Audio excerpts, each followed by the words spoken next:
आज हम लोग बात करेंगे एसआईपी वर्सेस स्टेप अप या स्मार्ट एसआईपी। अब आप सोच रहे होंगे कि ये स्मार्ट एसआईपी क्या है, तो मैं आपको बता दूं कि ये अलग नहीं है, बस थोड़ा सा अंतर है, करने का तरीका बस अलग है। आपकी भाग दौड़ की जिंदगी में अगर रफ्तार चाहिए किसका, पैसे का, तो आपको स्टेप अप या स्मार्ट एसआईपी करना ही पड़ेगा, ताकि आप कम समय में अच्छा पैसे बना सके। ऐसा हो गया।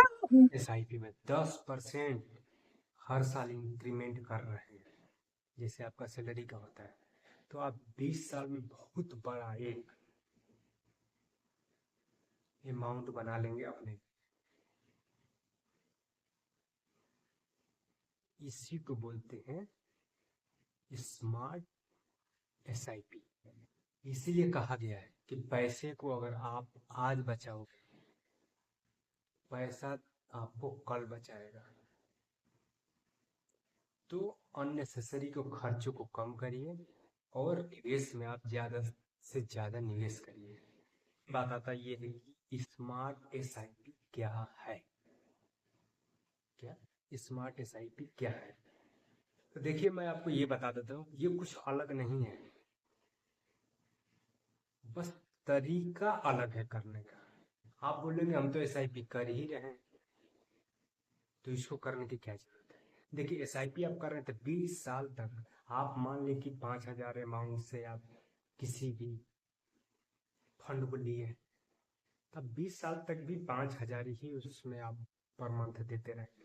लेकिन कंपाउंडिंग के थ्रू अगर करें, हर साल उसमें 10% इंक्रीमेंट करते हैं, तो वही 5,000 आपका अगले साल क्या हो जाएगा, 5,500 हो जाएगा। तो ऐसे ही आप हर साल इंक्रीमेंट करेंगे तो कंपाउंडिंग इंटरेस्ट बढ़ेगा, तो आपका फंड बहुत बड़ा हो जाएगा और उसका बेनिफिट बहुत बड़ा आपको मिलेगा लास्ट में, जो कि आपको पुराने वाले एसआईपी में नहीं मिलेगा। यही है स्मार्ट तरीका करने का और स्मार्ट एसआईपी, और ऐसा सभी को करना चाहिए। मैं मानता हूँ कि अगर आपके पास पैसे हैं तो आप ये जरूरी ही स्मार्ट एसआईपी में और भी पैसे लगाएं। मान लीजिए कि हम 10,000 पर मंथ की एसआईपी करते हैं 20 साल की, और उसका हम एक्सपेक्ट रिटर्न रेशियो जो हम देखते हैं वो 15% है। तो आप 20 साल में 1.5 करोड़ रुपये मिलेगा। कितना? 1.5 करोड़ 20 साल। लेकिन वहीं पे थोड़ा सा स्मार्ट वर्क करते हैं, स्मार्ट एसआईपी से स्टेप अप करके आप हर साल अपने एसआईपी में 10% का इंक्रीमेंट कर देते हैं, तो वही आपका फंड 20 साल 2,70,00,000 से ऊपर का बन जाएगा। सेम ही टाइम में देखिए कितना काम था हो रहा है।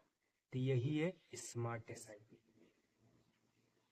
क्योंकि महंगाई भी तो हर साल 5-6% की रेशियो से बढ़ ही रही है, तो 20 साल के बाद करोड़ रुपए की जो वैल्यू होगी वो भी तो कम हो जाएगा ना, वो भी कम हो जाएगा, क्योंकि महंगाई भी उस हिसाब से बढ़ गया होगा। तब तक आप एसआईपी करके जो फंड आप 20 साल के बाद मिलेगा आपको, अगर 12 से 15% में मिले तो 7-8-9% तो आपका महंगाई का ही उसमें आप ऐड कर लीजिए, तो बचेगा कितना?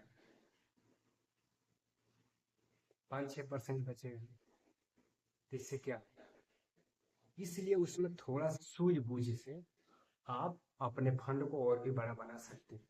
यही है स्मार्ट एसआईपी। क्योंकि महंगाई को मात देने के लिए आपको स्मार्ट एसआईपी करना ही पड़ेगा, क्योंकि एसआईपी से आप पैसे बना सकते हैं, लेकिन महंगाई को बीट नहीं कर सकते।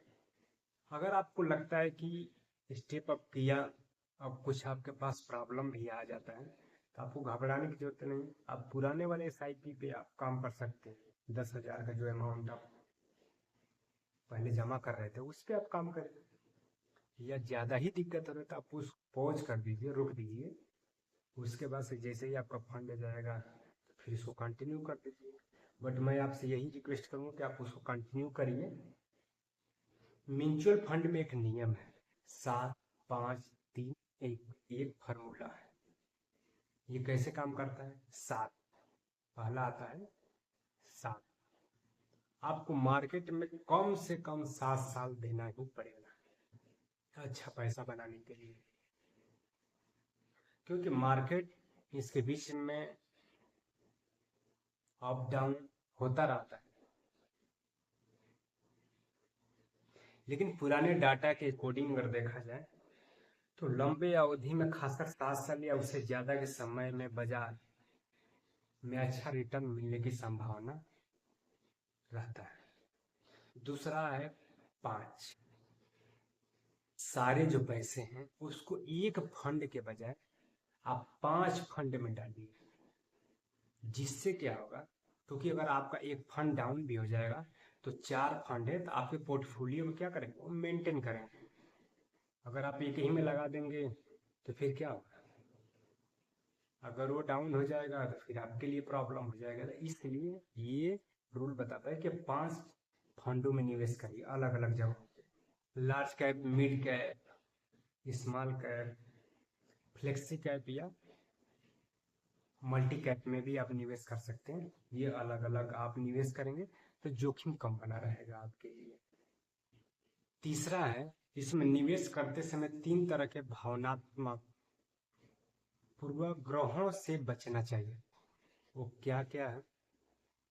पहला है डर, लालच और डिसपॉइंटमेंट, माने निराश नहीं होना है। यह नियम बताता है कि आपको बाजार में उतार चढ़ाव से घबराना नहीं चाहिए और आपको निवेश प्लान पर टिके रहना चाहिए। म्यूचुअल फंड एसआईपी की यही खूबसूरती है कि आप इसको जब चाहे रोक सकते हैं, चालू कर सकते हैं या बंद भी कर सकते हैं। और आपका जो फंड होगा, करेंट में जो आपका वैल्यू होगा वो मिल जाएगा आपको।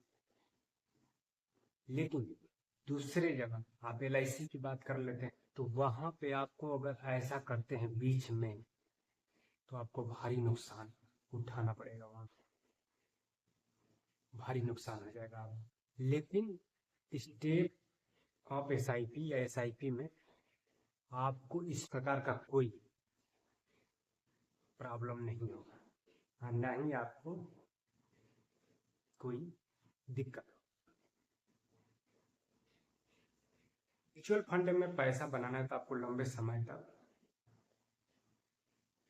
निवेशक रहना ही पड़ेगा, तभी आप अच्छा पैसे रिटर्न ले सकते हैं। अब बात यह कि हम निवेश किस में करें।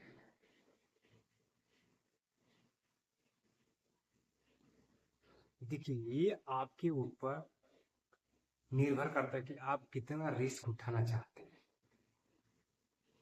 आप जितना रिस्क लेंगे, क्योंकि कहा जाता है रिस्क ही जिंदगी है, तो आप जितना रिस्क लेंगे तो अच्छा पैसे बना सकते हैं। कम रिस्क लेंगे तो कम पैसे बनाएंगे।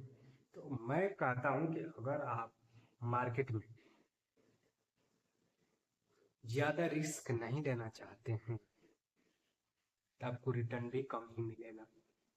अगर आप बिल्कुल ही रिस्क नहीं लेना चाहते, ना भैया, पैसे से कोई समझौता नहीं, बिल्कुल रिस्क नहीं लेंगे, 0% नहीं लेंगे, तो आप डेट फंड की तरफ जा सकते हैं। ये 7 से 8% आपको रिटर्न मिल जाएगा डेट फंड में। अगर आपको लंबी अवधि तक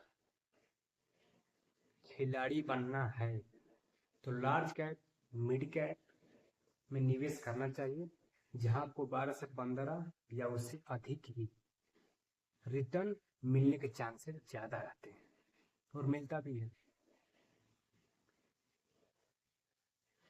तो आप इनमें से रिस्क लेना चाहते हैं तो large mid cap multi cap में निवेश कर सकते हैं। नहीं रिस्क लेना चाहते हैं तो आप डेट फंड की तरफ जा सकते हैं। वहाँ पे आपको एक फिक्स डिपॉजिट की तरह आपको एक 7 से 8% का रिटर्न मिल जाएगा। बहुत लोग ये पूछते हैं कि अच्छे फंड कौन से हैं। ये भी बहुत अच्छा क्वेश्चन है कि अच्छे फंड कौन से हैं। तो अच्छे फंड में मैं बता दूं large cap, mid cap, multi cap और फ्लेक्सी कैप आते हैं जो सबसे बेस्ट माना जाता है। इसमें मल्टी कैप जो है वो और भी बेस्ट है क्योंकि जिस एमसी में आपने निवेश किया है उस एमसी के फंड मैनेजर क्या करते हैं कि 3 सेक्टर में उसके पैसे को बांट देते हैं। 25% लार्ज कैप में, 25% मिड कैप में और 25% स्मॉल कैप में, और बाकी जो 25% रहता है वो मार्केट के अकॉर्डिंग अपना डालते रहते हैं। तो आप देखिए कि तीनों में से तो ऐसा नहीं कि सारा ही डाउन चला जाएगा। अगर कोई डाउन भी आएगा तो दो ऐसे रहेंगे कि आपकी पोर्टफोलियो को मेंटेन करेंगे। इसलिए मैं भी इसी को सजेस्ट करता हूँ कि आप मल्टी कैप में ही निवेश करिए, ये सबसे बेस्ट रहता है। लोगों को ये लगता है कि अगर हमारा पैसा एसआईपी तो कर ही रहे हैं, स्टेप अप या स्मार्ट एसआईपी करके अपना पैसा तो हमारा जा ही रहा है। देखिए ये खर्चा हो रहा है, इसको बोलते हैं कि खर्चा ही हो रहा है हमारा। तो देखिए एक्सपेंस और इन्वेस्ट दोनों में फर्क है। अगर आपके जेब से पैसा अगर खर्चा हो गया तो रिटर्न नहीं आएगा, मतलब चला गया। लेकिन अगर आप निवेश किए हैं तो वो पैसा आपका सूद समय वापस आएगा एक दिन। इसीलिए कहा गया कि एक्सपेंस और इन्वेस्टमेंट में अंतर होता है। तो आज का हमारा टॉपिक यही रहा कि SIP versus step up smart SIP. इसमें आप के पास जब भी पैसा अगर आपके पास है तो आप इसमें निवेश कर सकते हैं अधिक से अधिक। तो इस पे बहुत अच्छा रिटर्न आपको मिल सकता है कंपाउंडिंग के अकॉर्डिंग। मैं कहूँगा कि एसआईपी को आप जितना जल्दी से जल्दी हो आप उसमें इंक्रीमेंट करते रहें। ये एसआईपी का भविष्य और हमारा भी भविष्य। तो इसमें देर किए बगैर इसको तुरंत चालू कर देना चाहिए। अगर ये वीडियो अगर आपको अच्छी लगे तो लाइक शेयर सब्सक्राइब करें। धन्यवाद।